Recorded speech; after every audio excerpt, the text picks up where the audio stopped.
All right, everybody, welcome to Pressed. It's our weekly touch of everything comic books, pop culture. Today, we have two special guests with us. We have Stan, the Warrior Poet, and we have Ben Goldsmith.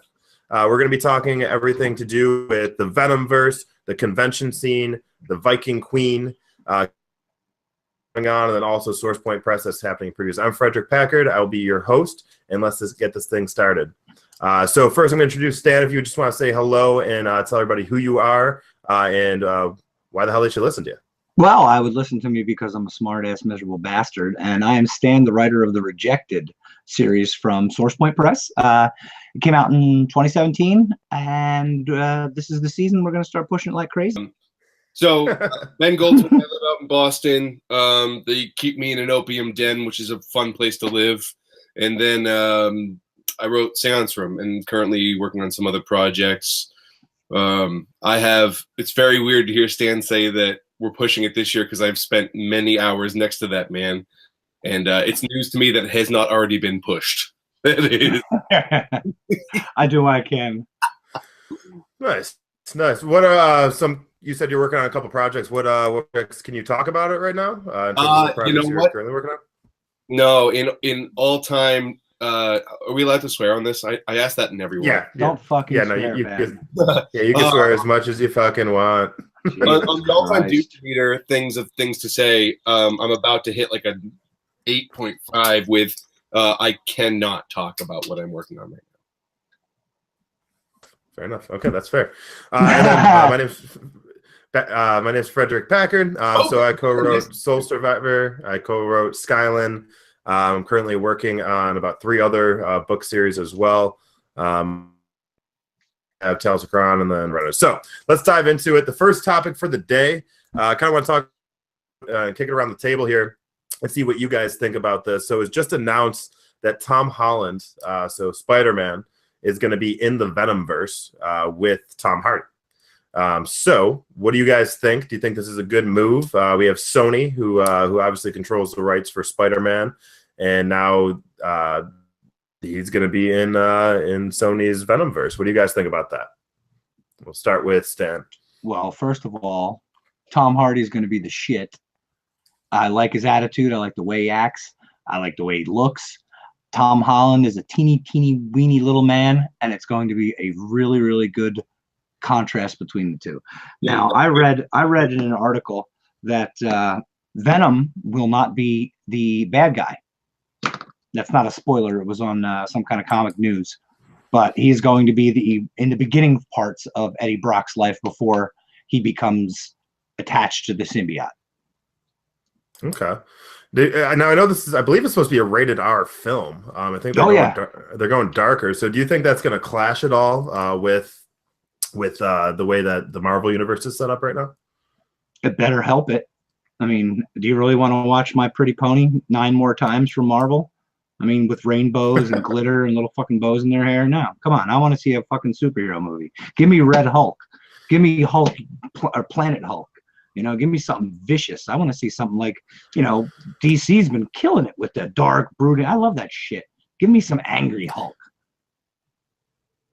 Yeah, no, I can agree with that. I love rated R. I love Logan. I think Logan was more in the vein of something that I'm more excited for. Deadpool gets me going. I fucking love Deadpool.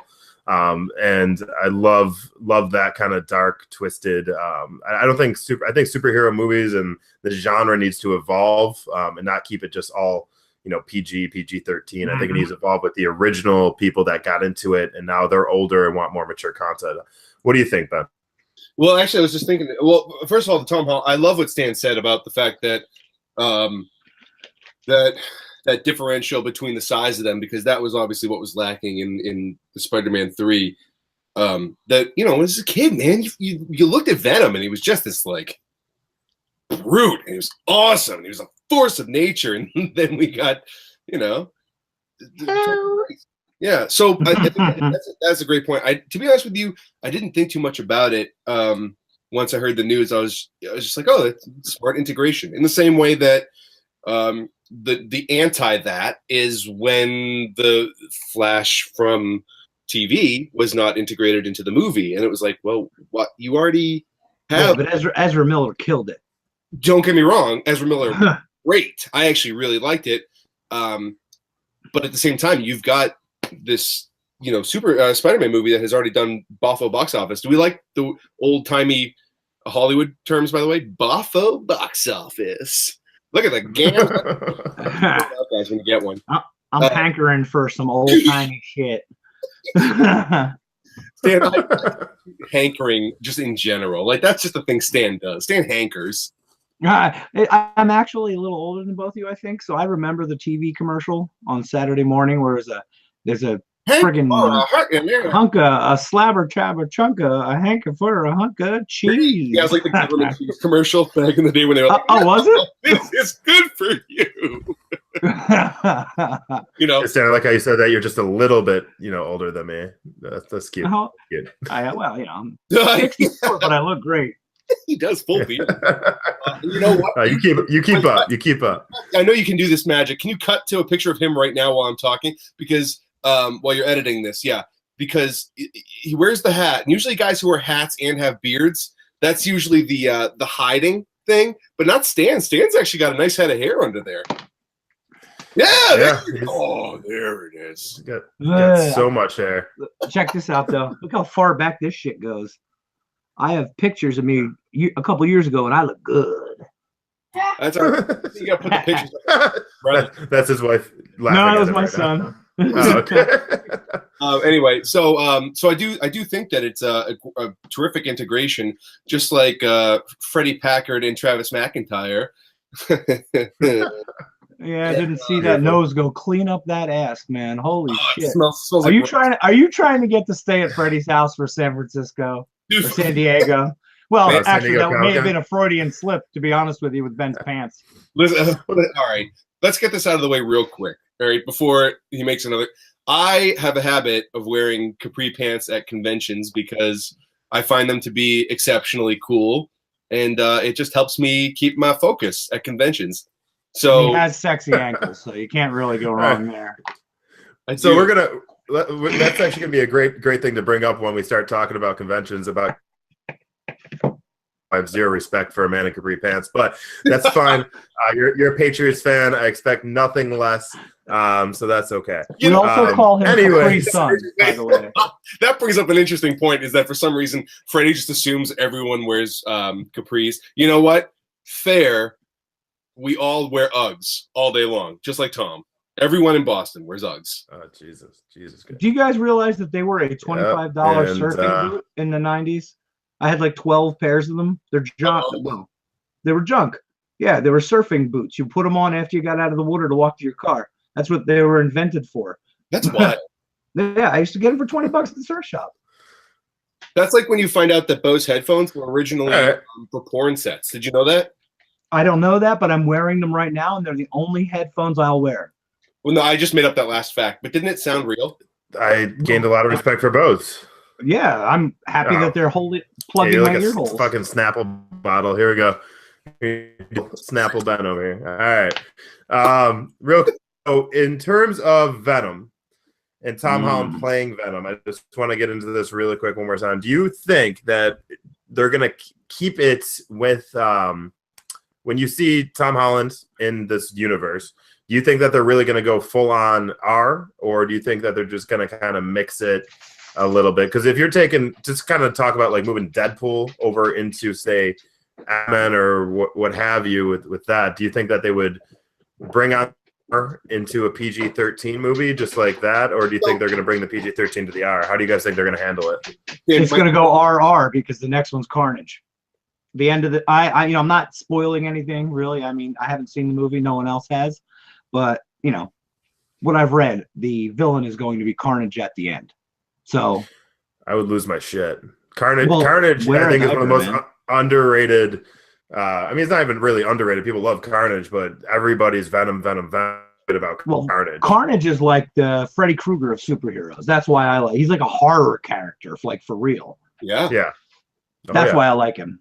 And he can change and move around. And, when you bend the rules, I like that whole suspension of disbelief where you can just say, okay, here is reality and this is entertainment. I know this man can't stick to a wall or this Venom guy can't exist, but I love the fantastical. And when it comes to all superhero movies recently, they've all been hitting the mark, and I don't give a damn what anybody else says. The reviews can be the reviews. I enjoyed every one of them I saw. Yeah. I mean, it's hard to not enjoy a little bit of a movie that has a budget over $100 million. You know what I mean? So, I mean, they're gonna get some things right, unless it's Suicide Squad, which I fucking hated. I haven't seen it all the way through, but what I saw was I gotta say there were parts of Suicide Squad that were absolutely enjoyable. Okay, here's 1 hour ago, comicbook.com. Venom movie, Peter Parker will reportedly appear, not Spider-Man. And that's from comicbook.com. So okay, that John Schnepp article. I want to jump back to something you were saying earlier, Freddie, or just the sort of jumping off point of the question with the R-rated stuff is that my initial thought is like Deadpool is an obvious contender for the R rating, but like what is there in Venom that necessitates an R rating? Can I answer? Yeah. It's the fact that it's a symbiote and it's going to be more of a emotional horror, more than likely. It's not gonna be so vicious, and I do believe that Eddie Brock that's who they're using, right? That's the version of Venom. It's Eddie Brock, right? I believe so. Okay. So, yeah. Well, he's a high school jock. He's thrown Peter around his entire life, and I'm sure there's going to be some swear and literally 2 fucks, and it's a rated R. 2 fucks and a C word, and it's an NC-17. So yeah, I think especially because you have Tom Hardy. Tom Hardy's in it, and I just think you don't want to limit Tom Hardy to. He plays more of a darker role. I mean, if you ever watched Taboo, yes. I mean, it's just is like as close to a PG-13 as you're probably going to get with Tom Hardy if he's headlining something. Like Bronson this time too. That's what I. Oh, we could talk about that any day. New Charles Bronson movies. But so that's the thing is I'm like, where the Spider-Man is so clearly a PG-13 movie, and then the Venom thing, even if they do go emotional, like it won't be. I would much more look forward to the Deadpool in the X-Men universe when it's so obvious that Deadpool is clearly the R-rated one that it could be a tongue-in-cheek, like you said, rule breaker when he does the X-Men universe, and it could be like a fun wink at the audience, like, yeah, we know he's not supposed to be here doing these things, you know. Yeah. Too many tricks. I want a good movie. Yeah, well, I mean, you can do both, right? That's what Deadpool is, man. That's the whole. He breaks the fourth wall, involves you in his fun, and it's good. I think he's gonna have like 9 movies out of this. Seriously, as long as he keeps with the potty humor and the boob jokes and the breaking the fourth wall, everyone loves that crap. As long as Ryan Reynolds can stay in shape, he's good. He's good to go. Oh, I think we're square with that. He knows where his bread is buttered. He ain't the best actor in the world. Can I tell you guys something? Yeah. So a lot of stuff I've been working on lately. In the last like 2 years or so, when I blame Source Point Press and Road Life for this, which might be a nice transition to our next topic, but I've gained like 25, 30 pounds, right?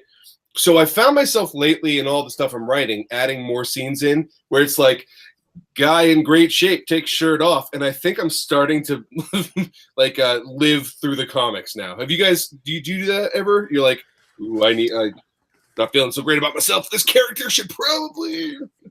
Yeah, in my series, my series Soul Survivor, I take out all of my aggression through that character. Oh yeah. So I'm kind of a peaceful, quiet guy. I'm a Californian, I'm usually at the beach doing Californian things. Originally from New York, but I anything to do with like evil, like twisted thoughts and like clearing it through violence goes right through Soul Survivor. I mean, that's where I take my aggression out for in terms of that.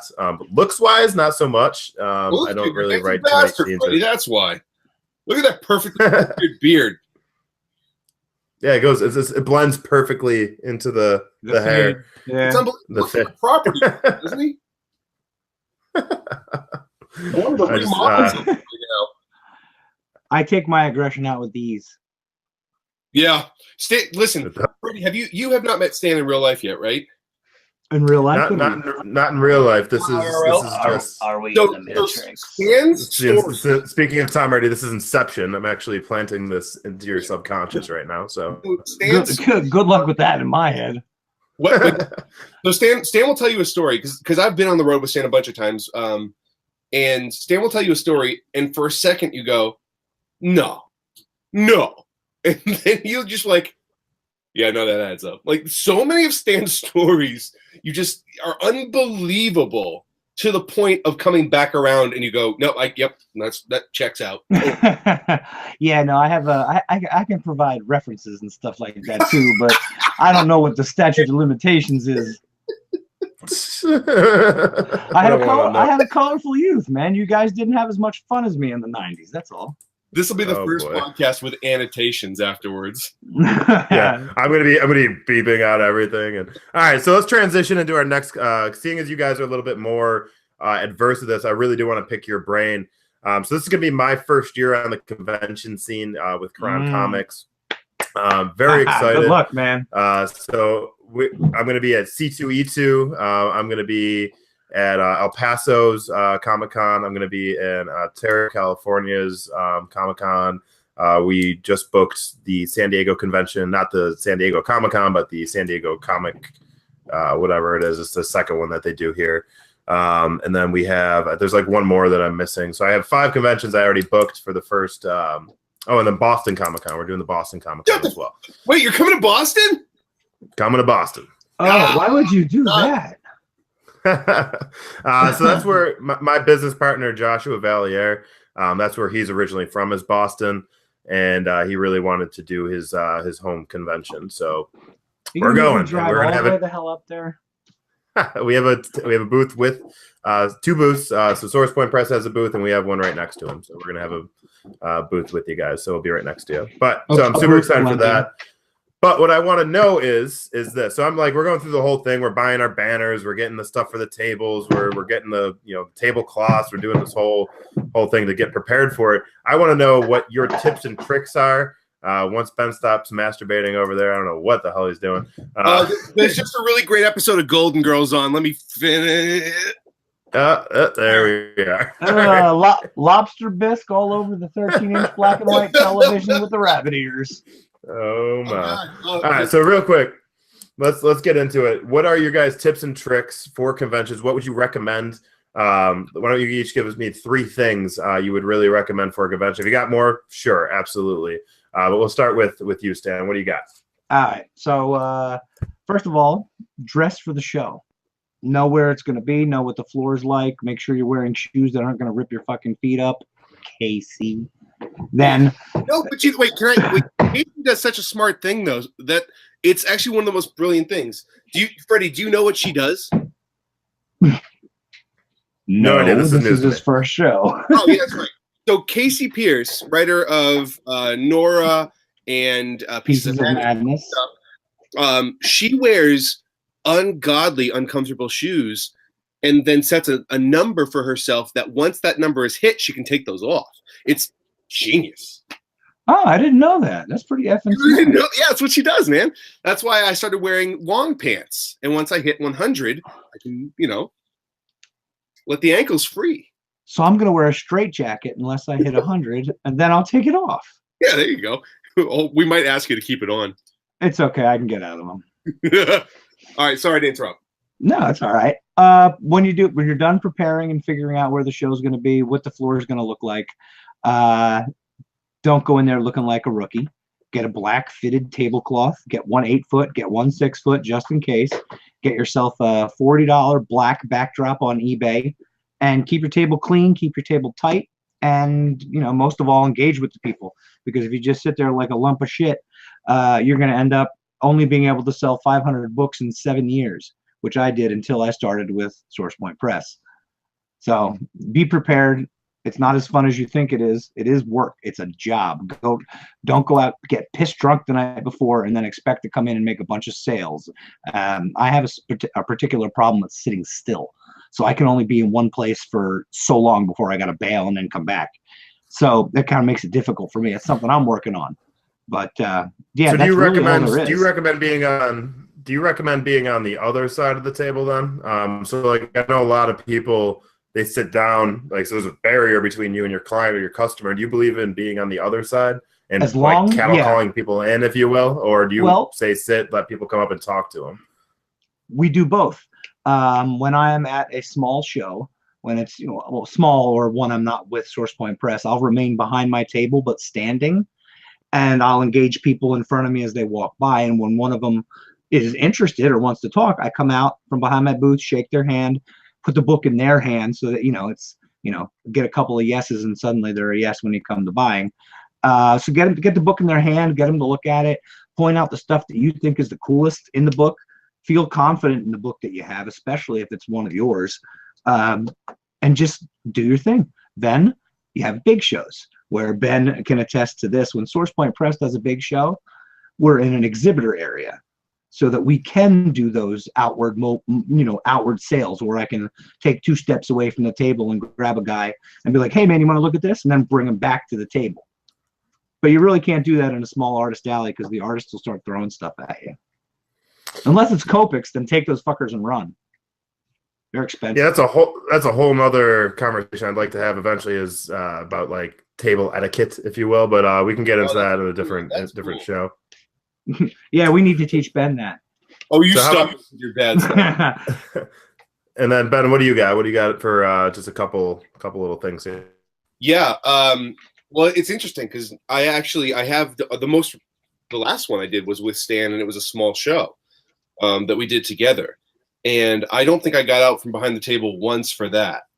And that's fine. But also, I mean, part of what Stan was saying, I don't mean to just piggyback on all of Stan's points, but they were good points. Like, you have to kind of know your show and know yourself. I'm 6'2", 270. If I go out from the other side of the table, it's a lot of person. And you're a large, intimidating white dude. Who's like the nicest? Yeah. The capri pants let people down. They're like, they lower their guard. He's like, beautiful ankles. Yeah, that's it. From top up, people are just like, this son of a bitch. He is a bad mother. I stand up, they see the capris, they go, oh, look at the comic book writer. So I know myself well enough to know that. I also know my strengths are that, I can project, I'm loud. So I don't really need to be up front there. It's like, but if you're the type of person who doesn't sell very well, probably put yourself on the other side, because you're going to put yourself out of your comfort zone, which is going to force you to make those sales. My biggest tips are, I have like this, it's something called being a bitch, where I have wicked low blood sugar, and I get so whiny if I don't have food. So I always, and Stan can attest to this, I always have like 12 different types of food in my bag at any time. Almonds. Oh yeah, all that stuff. Like full peanut butter and jelly, almonds, protein bars, big jugs of water. It's all. I mean, the biggest thing is, like, if you're going to these conventions, you want to make money, so don't go spending it all at the cafe. Oh yeah, that's absolutely ridiculous. Anyone who buys food at a con is risking diphtheria, or I don't even know if that's a good one. Not to mention the health risks, exactly. So that's my big thing, is come prepared in terms of food. The other thing that I will always say is that if there is someone who you're trying to sell a comic to, they bought a ticket, right? So they are interested in being there. Don't be shy about asking them to look at your stuff. We've worked with we table with a lot of different type of people, and everyone has their different opinion on who buys what. And you'll always meet the people who are like, oh, well, that guy's he wears baseball tees, he only buys comic books with blue covers. Like, everyone's got their thing where they're like, I guarantee that's the only way that works. And I can tell you for a fact, every time it's straight up 50-50. It's like, yeah, it works enough for you to maintain that theory, but it also works the opposite for me to say that's bull. If someone is at a comic convention and they are there as a patron, approach them, ask them, take the chance. Politely. I've seen people right, get like seriously pissed off when they say no. Learn how to take no. Oh, that's a great point, Stan. Yeah, learn how to take no. Do not let it defeat you, because they're on. Let's just say the show the Artist Alley I run. We have last year we had 995. In attendance, 9,500 roughly. We're tracking this year at over 13,000. It doesn't matter. You just have to make sure that you can take 400 no's, knowing that you're going to get 100, 150 yeses, as long as you're doing your job right. No it shouldn't even be a motivator. No should just stop the pitch, stop your brain, move on to the next politely, because you don't want people to think you're like me. Once Motor City, my first Motor City Comic Con, the first one when the Rejected first came out. Was that last year? Yeah, it was the first one I've ever been to. And I couldn't have been happier and more proud of what I was doing. And I finally had a book that I believed in. And Freddie, I'll send you a copy of the Man with No Horse, my self-published book. And I want you to do me a favor and destroy it on the show. I don't know if I'll destroy it, but I'll sling it so that people can. When you're done with it, you're gonna burn it and then pee it out.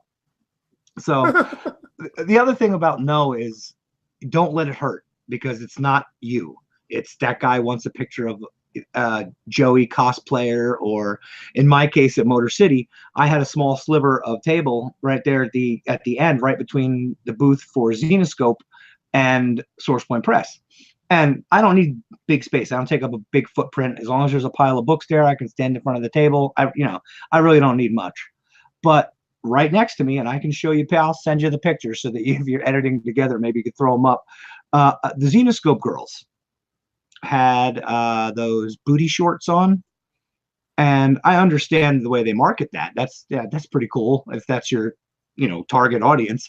But every time, without fail, it was like maybe 1 out of every 5 guys that I said, hey, would you like to look at this? They said yes. And about halfway through my pitch, their head went.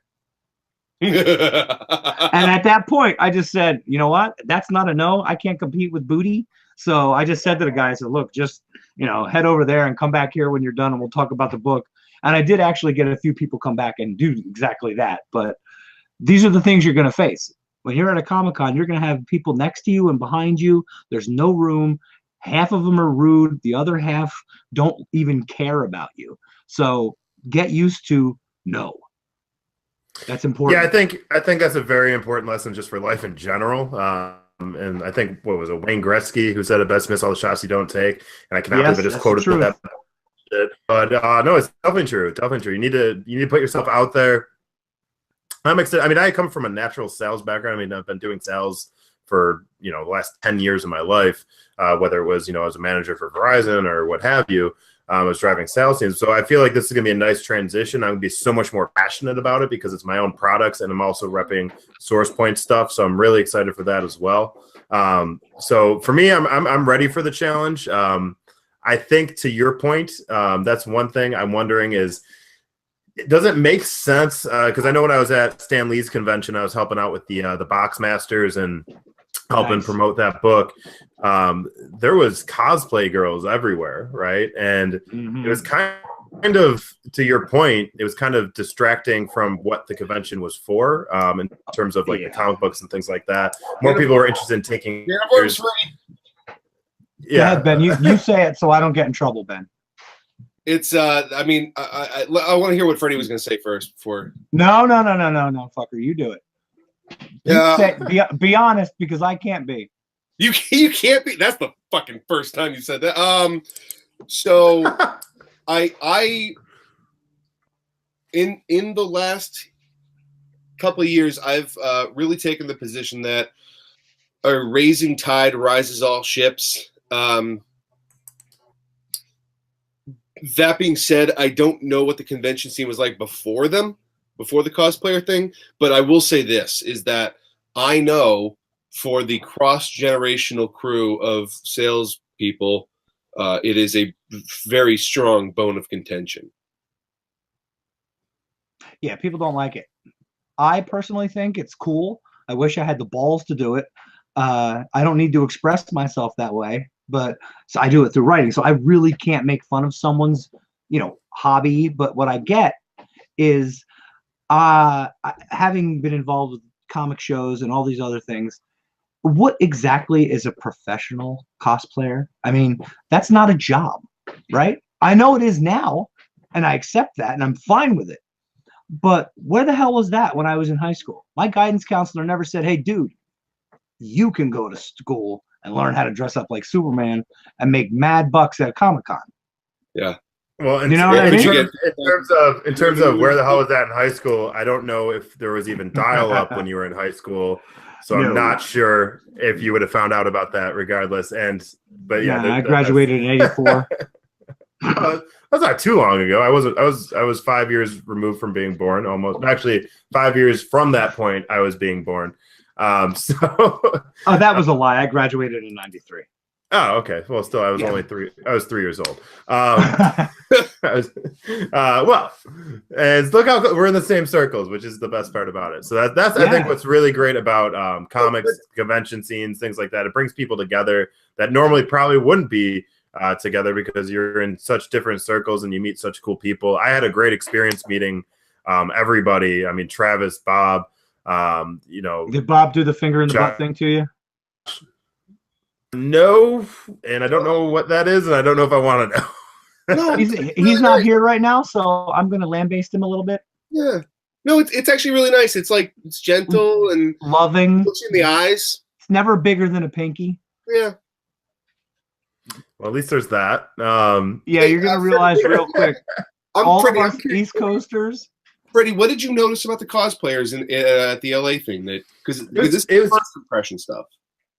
Yeah, no. So I think honestly, I'm fine with there being cosplayers.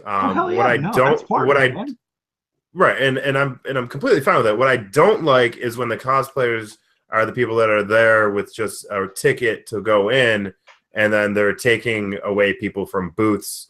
That I don't should be a better way to manage it, because obviously people want to take their picture with sexy Spider-Gwen or whatever, and fine with that. That's part of the experience. People go there to take pictures with their heroes or people that are dressed up as their heroes. Just fine. Yeah. Well, and I've also had really good luck selling to cosplayers. I haven't had bad luck either. That's pretty cool, actually. We should try to make a metric for this con season. You know what I mean? And this way we can have a definitive answer.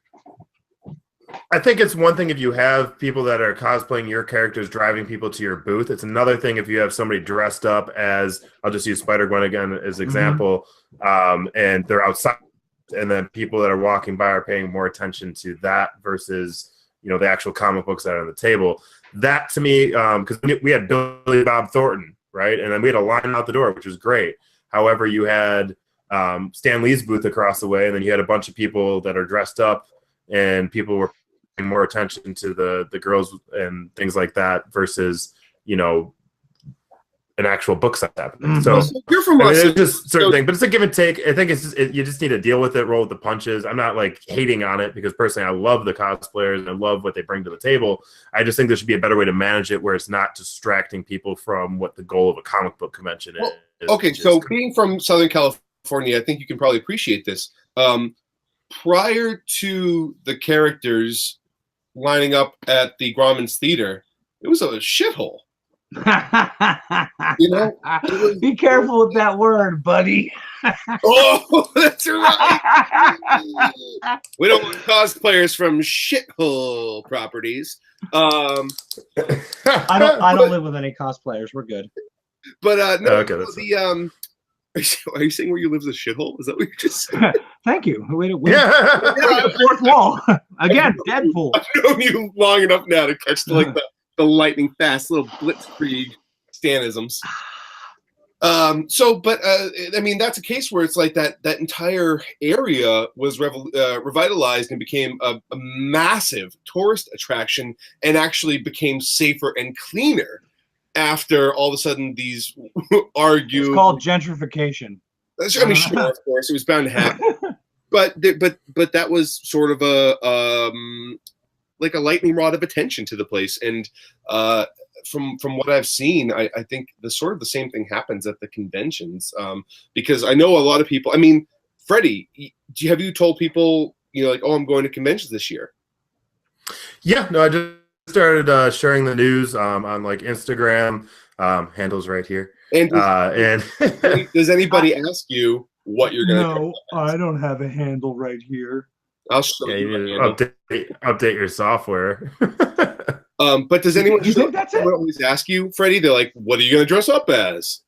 No, yeah, a lazy comic book guy. I haven't had that question. Yeah, I haven't had that question yet. But I do have people reaching out saying they would love to dress up as some of our characters, That's and strange. then for like a ticket, you know. So I'm like, maybe, like, so they kind of be like working a convention. And I had, which is weird, when I was actually at a convention in when I was at the Stan Lee convention. Somebody was dressed up as one of my characters, and I lost my shit. I was like, "Holy shit, that's Skyland!" Somebody dressed up as Skyland, and then I also had in different areas people sending pictures of cosplay. I had one girl do body paint as Skyland. I'm like, it's a young adult book, and I can see her boobs. That's weird, but cool, you know. So, but it's a cool experience, and I think it's gratifying for people that are like whoever wrote Spider-Man, the new series, or X-Men, and people are dressed up as their characters and they're there. I think that's a cool experience. And then if you're using it to drive people to your booths and things like that, that works. I just rather it work together versus you have, you know, people pulling you this way and this way and this way. But who knows? Maybe that's just the fun of the convention. Yeah, is the constant battling. See where you're at with that. You know, we'll do this again, I'm sure, but like even like next year after a full round of it, and just sort of see. And not that by any means I'm saying, oh, you'll come around, young man. Like I know, like I said, I actually still think it's pretty good, and I have terrific experiences selling the cosplayers. But I'd be curious to see where you are with that in a year after having like gone through it all. Then. Also, Yeah, I have a think couple other things of advice if you get a minute. Yeah, you want to go back on topic like a dickhead. Fine. Yeah, back on topic. All right, we'll get back on topic. So, what do you got for us, then? Warrior Poet. Pack light. Pack very light. You don't need that much. Bring stuff like vitamin C. Ben, don't you have like a secret thing that you do to help keep you not sick? Yeah, I do. I constantly bring the vitamin C cough drops because on top of vitamin C, you're also yelling a ton or you're talking a ton. And by day 2, you can start to get hoarse if you don't keep it lubricated. Shut up. Jesus Christ. I use bottles of water and stuff like that. Ben uses those ankles to get himself hydrated. I thought you were gonna say something way worse. No, I'm not gonna do that. I don't want people to hate. Oh, here's a question. Here's a question I have for you guys, and I'll direct it to both of you. If you have a 10-foot table, how many banners should you have for that table? As many as you need without going overboard or too high in the air. If you're at a comic table, average is you're allowed 8 to 10 feet above your head, and that's it.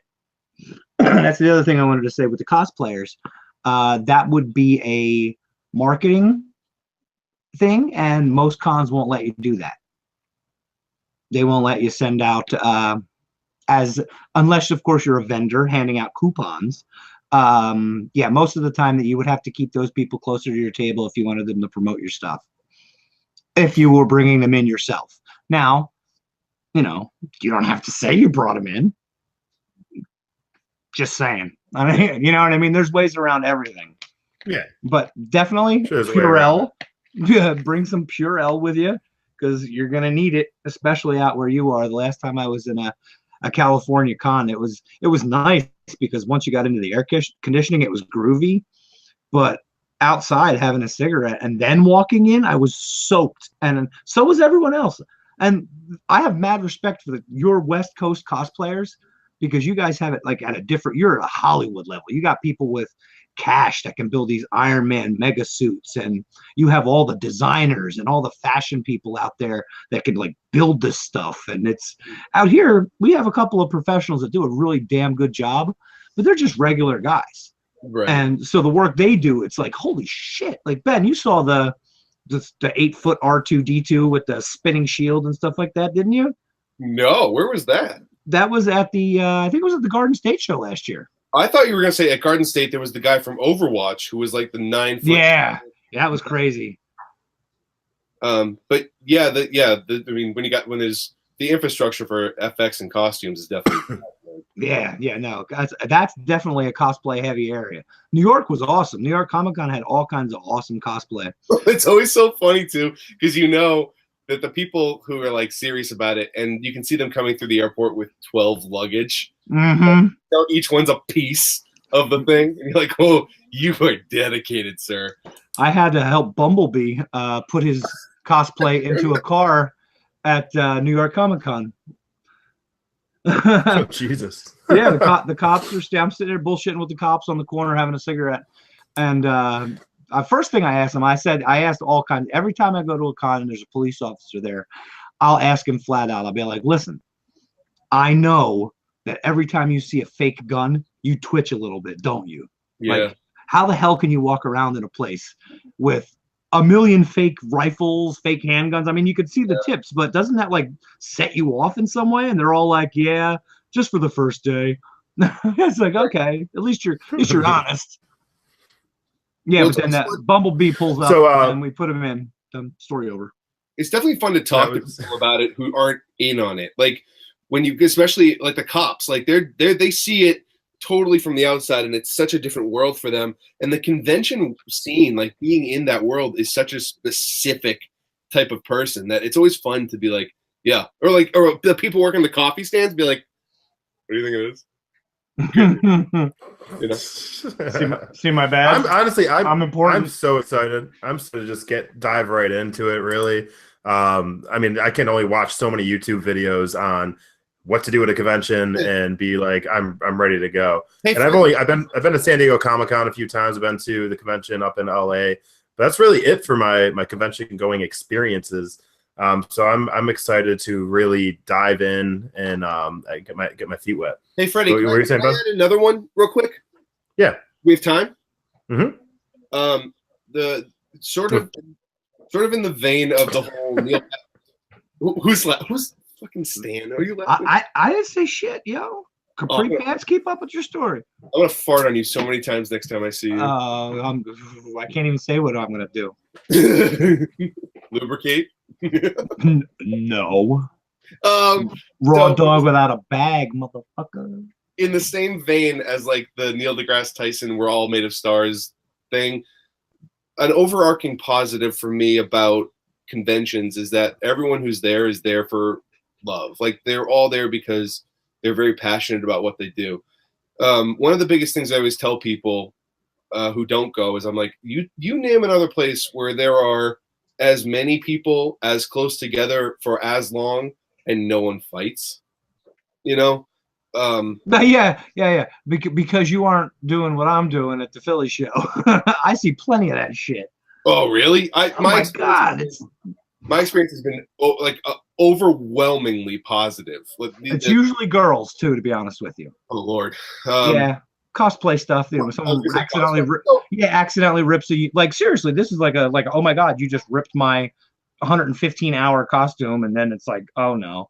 Yeah, I can imagine I would be chill about it if that happened to me. But yeah, that is my experience. Is that like everyone's there to specifically because they're there to celebrate a thing they love, not to take down something they hate.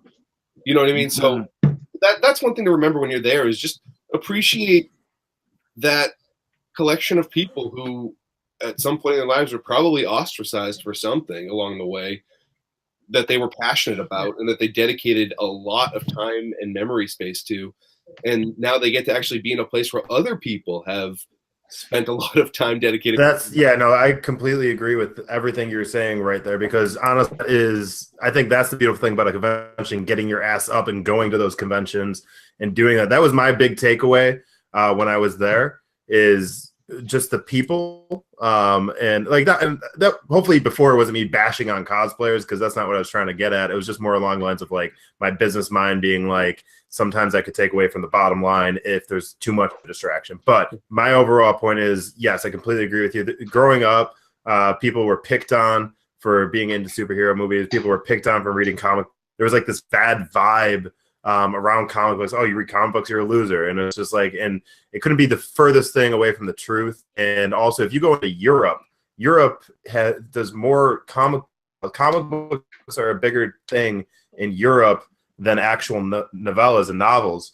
Comics are that medium that has transcended further than an actual novel. So if you complete reversal, because if you really think about it, it's the next form of natural storytelling with visual, and it's really that next step where you can convey emotion. And it's in my opinion, I'm writing a novel, but in my opinion, it's harder to write a comic book because when you're actually breaking it down from your summary to your script to your panel script, people don't realize it you have camera angle, box size, your panel size, what's in it, the detail that goes into it. It's literally a movie. And then how much time goes into actually creating a 30-page, 32-page, 24-page book it's insane. But that's just my 2 cents. But I completely agree with you. A convention is like a safe haven for nerds, and so that's good. And our pop culture is socially acceptable.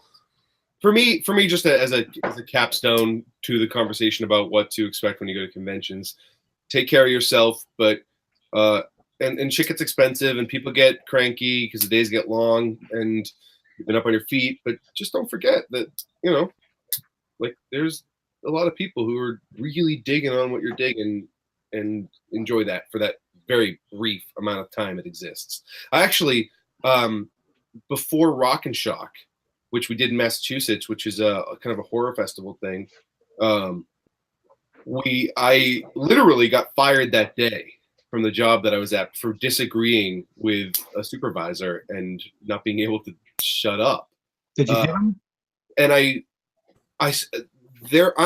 I'm the type of person where if I have a really, really bad day, which they're few and far between, but when they are really bad, I want nothing to do with anyone, and I will go home and I will drink and I will play video games and I will forget that everything exists for a little bit. Healthy or not, it's how I do it, whatever.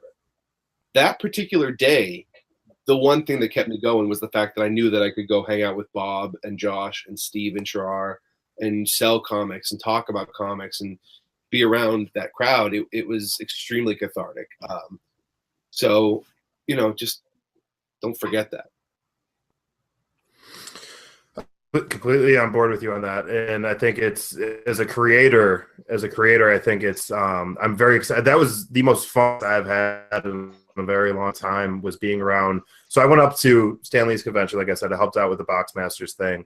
I got to meet Bob Sally, which was, I was first getting into comics. Bob was somebody that I looked up to. Now that I know Bob, I no longer look up to Bob. But I'm just joking. I'm joking. Now Bob looks up to him. I still appreciate Bob. No, realistically, Bob, when I was first getting started, I reached out to him on social media, and he actually answered a lot of questions. I'm like, hey, man, how are you doing this full time? Like, how are you, explain to me how you got to where you're at. I'm like, just give me a blueprint and let me follow that. And he helped out in a major way. And I kind of went a different route in the end, taking it upon myself to create my own company and kind of build that thing up, and then get to a point where I can partner up with, be strong enough foundation where I could partner up with Source Point Press, which was, a dream come true. Great.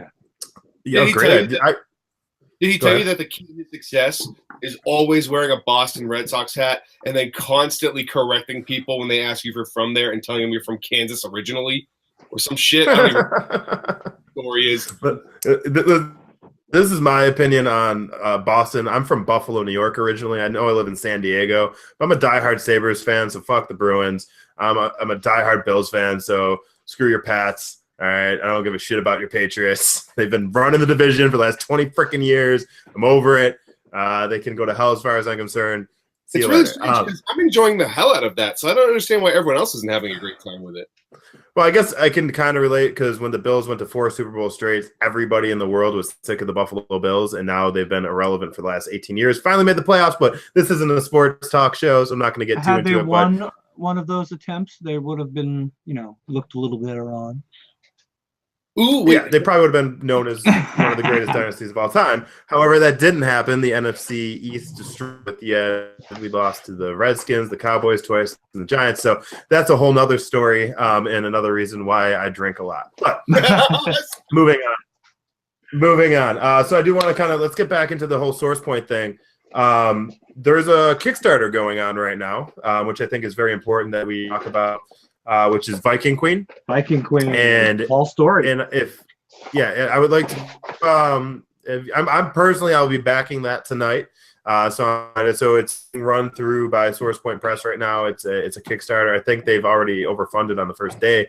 Oh yeah, but they have amazing stretch goals that are going on right now, and that you can get in on. I believe it just passed a stretch goal where it was supposed to be black and white. Now it's going to be colored, which is really exciting. And I think it's a one shot. So do either of you know a little bit about it that you can share some information? Yeah, Stan. Ben, you go ahead first, and I'm going to pull it up on my tablet so I can get a good proper thingy. Oh, cool. See, that's why we like Stan. Stan will actually do research about things. Well, I will just talk first and shoot at the hip. The couple things I do know for a fact is that, like Jay Fosgate, who is got a book coming out with, I don't know if we're supposed to pitch Boom stuff, but he's got a thing coming out with Boom and or Dark Horse. Anyway, Bodie Troll, go get it. He's amazing, and he did a pinup. We had one of the artists from Harley and Ivy is doing a pinup for us. There's like a ton of not just local guys or guys from within the SourcePoint community, but if you do back the book, which is a really great, Norse. If you like all the big axes and beards, man, you're gonna love this. And Paul's a great guy who writes amazing stuff. Also, how would you like your last name to be, like sort of a synonym for the thing you do, right? Like he's a writer whose last name is Story. Come on. Or comic books where you have more strong female characters that women and girls alike can get attached to. Because I'm so tired of seeing Iron Man, but female Iron Man. And I'm so tired of seeing She-Hulk, and I'm so tired of taking all these male characters and just turning them into female superheroes and just being like, oh, now it's equal. And it's like, no, give them their own characters that they can develop.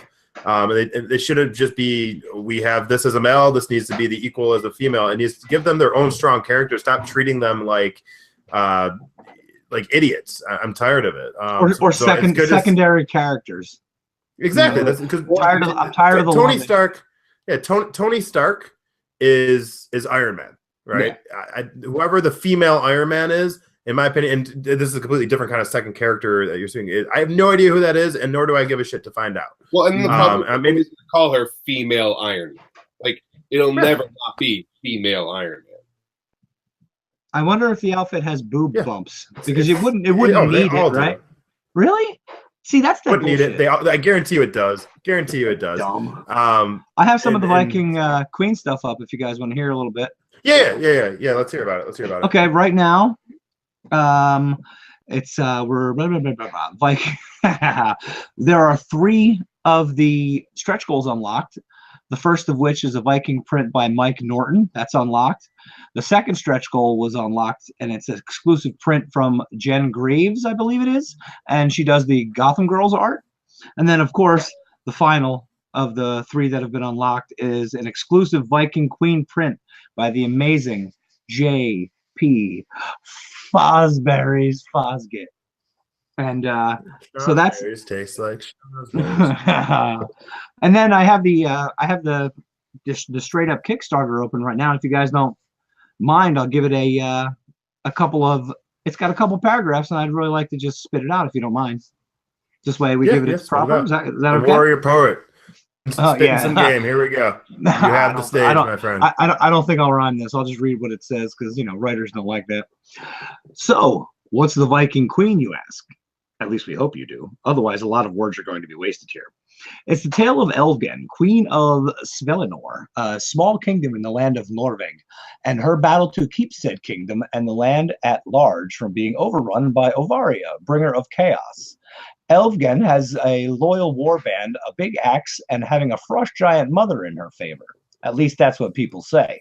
The blue hair and the prodigious height make it seem pretty believable. As for Ovaria, all she's got is an insidious mind, dark sorcery, and a growing horde of berserkers on her side.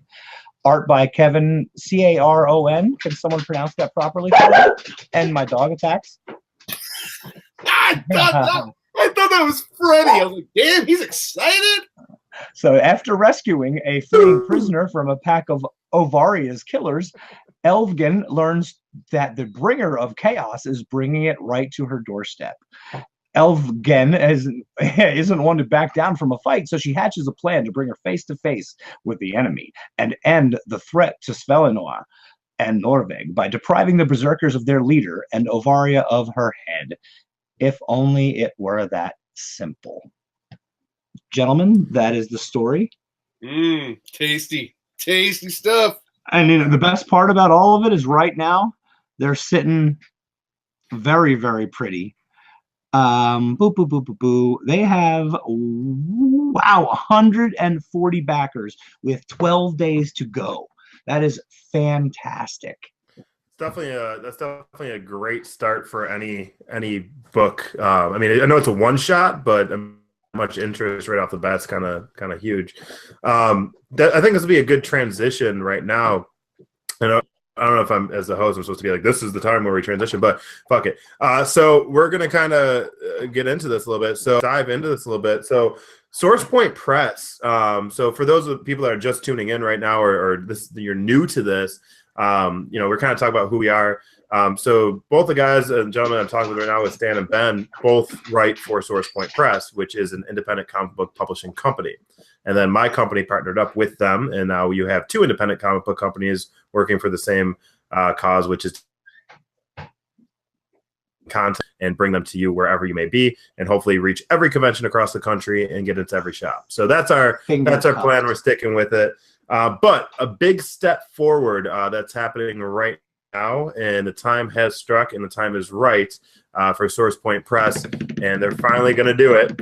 Is they are now going to be in diamonds and previews. Okay, so what that means is you can now go to your local comic book shop, and there is, I believe, three. I think they're starting with 3 different titles. Salvagers, Twisted, and I believe what's the third? You have Haunted Highons. Yeah. You have Haunted Highons. Yeah, that's the one. Haunted Highons, Salvagers, and then you have Zombie. That's it. The Dead. I love that book. So great. Very funny. And so for those, you can literally go, and I'll put the image up on here for you to see. But you can go to your local comic book shop and request that. Get those books in, and if you go to Source Point Press's Instagram, you can kind of site, which I believe is just sourcepointpress.com. You'll be able to see that as well. What was the one, Freddie? What was the one you said? The first one with the S. Source Point Press. You have Haunted Highons. You have South. Yeah, that one. Dead Duck and Zombie Chick, and then no, the middle one. What is that book? Salvagers. Yeah, I never even heard of it. You're a dick. I've been around twice. I'm now waiting for Bob. Yeah, Salvagers. Yeah, I can't wait. This is I love Bob and Salvagers. I have actually the latest installment of Salvagers is sitting right over here in my collection, and I've read every single book that Bob's put out with Salvagers so far. Backed all of his Kickstarters. And it's a great story. It's fun. The best way to describe it, what hooked me was, hey, when the Death Star destroyed, who the fuck? And he's like, that's Salvagers. I'm like, okay, there we go. I actually remember a little bit of his con pitch from hearing it so often. He likens it to it's Sanford and Son meets Star Wars or Guardians of the Galaxy. Used to yeah, and he likes to make the point that most military are on the same mission. However, his crew have none of those alliances. So it's kind of a ragtag bunch of guys doing what they want. Some of them have been criminals in their past. And he really did take a lot of time and develop this story properly. But once he said that, I lost my mind. And I said, okay, got to read him. Well, he hit on that really good phrase, the blue-collar sci-fi. That's the phrase that's got meat to it. And that's the one that you can see people's eyes go, you know. Ben loves meat. No, I completely agree. It is. I think that's what's so much fun about writing sci-fi. Because after I get done with this, I'm going to be linking up with Josh. I'm going to be writing book 3 for Soul Survivor, which I'm really excited for. But what did you say? Not Josh Warner. No. Joshua Valliere. So that's my writing partner for Soul Survivor. We write all those books together. But every good company needs a Josh. So SourcePoint has Josh Warner, and then I Thank have my God Joshua for that Valliere. guy. So, Seriously. so yeah, they're the backbone of Josh is the backbone of our company. He does all the behind the scenes stuff. I'm more of the face and kind of this is what we're doing, and then he makes it happen. Well, so I really appreciate that. Face, talk for a couple seconds. I got to get my charger. I'll be right back. You plug. So again, to just kind of dive into that a little bit, just talk about sci-fi. I think it's really cool how Bob's sci-fi series. I was a little worried because I'm like, when I was writing sci-fi, I'm like, what hasn't been done? And safe to say, Soul Survivor is so much different than Salvagers, and they both. I can't wait to read it. I'll send you a copy. Cool. PDF me, and I'll get a copy in person when I see you at a proper table. I'll send you a link right after this to download all the books if you like. But yeah, so I'm excited for that. And then just to kind of dive back into the previous thing, I think it's a huge important thing to support your local comic book shops, and then also support indie creators, because I guarantee you, whoever's watching the show, by the time you are old and decrepit, or if you already are old and decrepit and you're already feeling this way, it's time for some new fucking books to have some room out there. The comic book industry is so much larger than Marvel and DC. And there's so many better stories out there than just your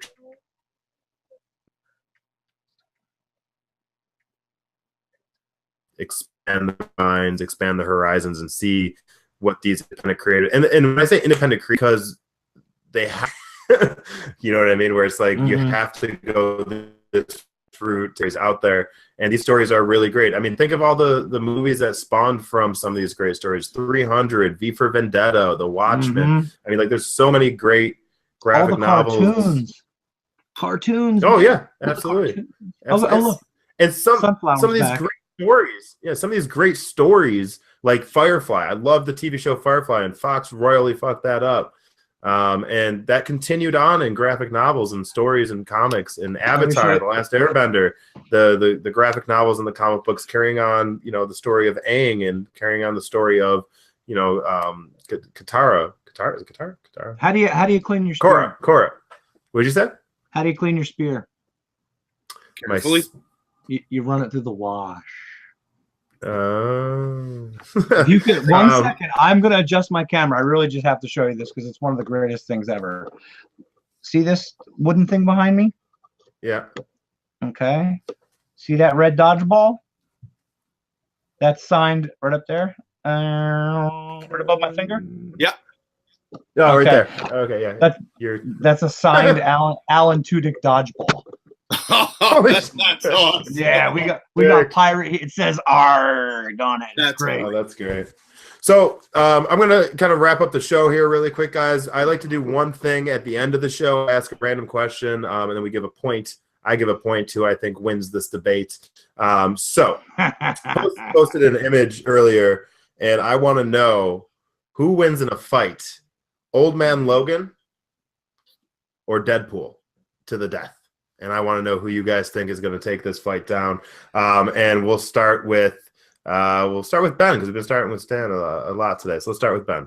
You have the floor. You have a minute. All right, age before beauty. I get it. That's why Stan usually. So, I think. No, you don't. I did see that picture you're talking about too, and I, honest to God, had that moment of, I wonder who would win in that fight. What I kind of came to, and maybe a cop out, but it would go on and on. There's no one who wins that. Like, either maybe just Deadpool, only for the fact, I'll say Deadpool, and I'll say only for the fact that Old Man Logan, or Logan in general, especially in his like older years, would just be so sick of, like, he'd be like, oh, this is so he lost his healing powers. It's my turn, goddammit. You'll talk later. Stan. You wait your turn.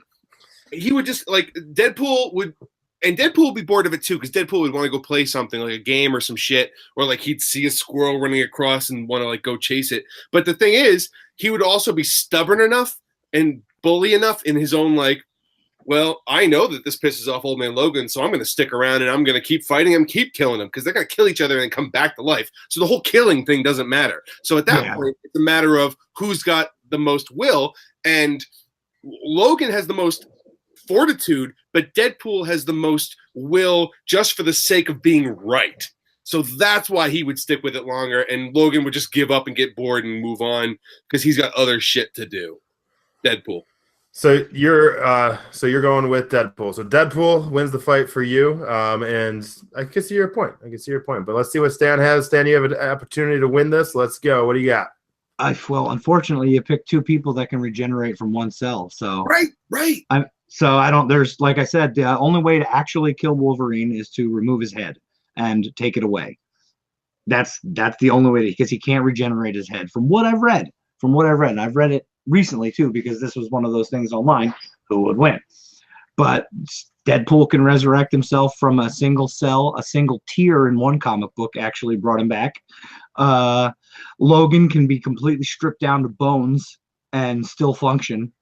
There really is no winner. It'll go on forever, just like Ben was saying. It's like, if you can regenerate from a drop of blood, how the fuck are you going to get killed? In the grand scheme of things. Dan, do you think it would be a great comic to watch Deadpool have to carry around Logan's head and try to get it as far away from his body as possible? How fucking great would that be? That would be funny as shit. And these days, you never know. They may even say that. All right. I'm gonna have to just because Ben actually picked a winner. Because I picked it just by default. Yeah, you just said Logan's gonna get rid of this shit and just walk away and be done with the fight and lose. And I get we were both your but fortunately, Ben, you went on this one. But no, I agree with both of you. It is kind of I'm glad you didn't take the cop out though. So that's it for our show today, guys. I hope you had fun. Hold on, well, go ahead. I want to plug. Somebody's got. I want to plug. Plug. Oh yeah, we're gonna plug. Dork. We're gonna plug. Don't you worry. All right. So really quick. So we're gonna go around here. My name is Frederick Packard. You can find my company down at Crown_Comics or Crown Comics on Facebook. Instagram's probably where you're gonna want to watch us. That's where you find us. And then I'm gonna kick it over to Stan. Where can people find you, Stan? Well, if you happen to be local area in the next couple of weeks, you can find me in my living room and my studio. Otherwise, my con schedule is starting to fill up, and anywhere you see this. Woo! Woo! This con season, you'll be able to find me, and most likely the capri pants wearing goofball to my left. I am proud to be your capri pants friend. Other than that, buy my book, The Rejected. I don't want to work too much, so buy lots of them, like 10, 15 copies. Give them to your friends, throw them out. I don't give a shit. Make it on SourcePoint's website, right? Oh, yeah, www.sourcepointpress.com. Or if you're really a weenie, you could do like I do and went and bought my own copy of a digital one on Comixology. Yeah, guilty. Did the same thing. I'm a weenie. I love my stuff. And well, you know what? The other thing is, you want to see. The other thing is, you want to see how they do it, like how they. Yeah. Panel. That's why I did it. I was curious. That's what we do. Yeah, I've also seen panels from Stan's the next. Yeah, it's wow. All right, so when you see the seance room, you'll know that I have a very specific style of art that I like. That is hard to replicate and very good. And the artist really is. It really is. The artist that Stan's got going for this one hits the limit and goes beyond. It's awesome. It's awesome. Yeah, he's killing it, man. He's killing it. Wait till you see the pages. Did everyone die? All right. I know, we're all here. So, Ben, do you have any social media handles that you'd like to share that people could find you at? Yeah, definitely. If you like watching Shiba Inus and guitar and comic book things, you can find all that good stuff at Mr. Ben AU Gold Instagram. So go there. It's a lot of fun. Come to the conventions. Come find us. I'm in Massachusetts.